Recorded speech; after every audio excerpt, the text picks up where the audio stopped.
तो का भले आ कुकड़ ओ मुख जका आना कराए थी मुझा पैसा बचाए थे ओ तो का भले आ कुकड़ ओ मुख जका आना कराए थी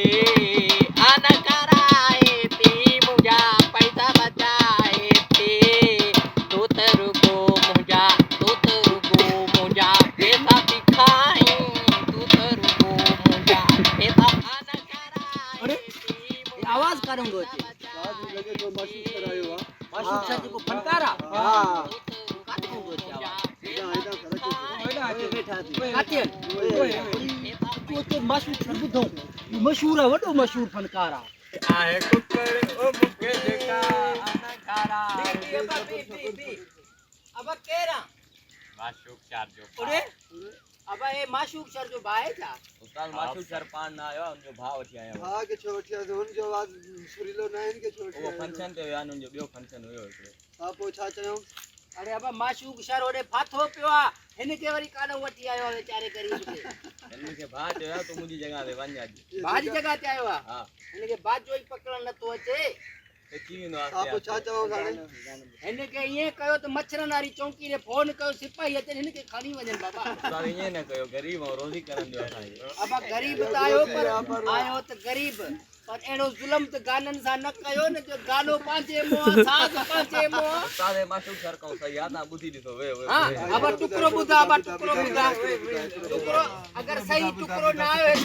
का भले आहे में ओ जका मुके खीर प्यारे थी मुझी ताकत वधाए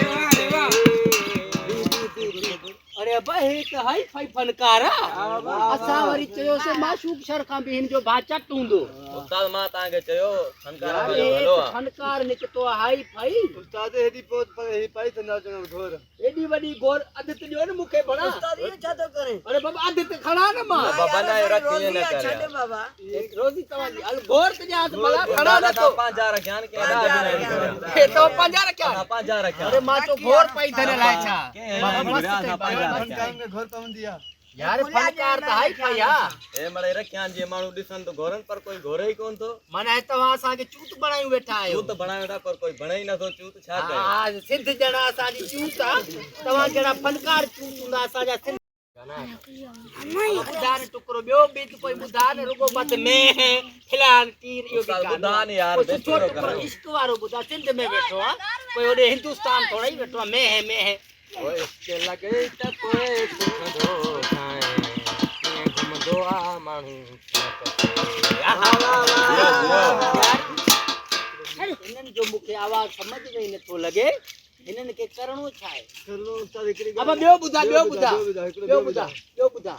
दिल लगी मुश्किल से कार्य के परे कयो यार हुजे पैसे वाला पास करो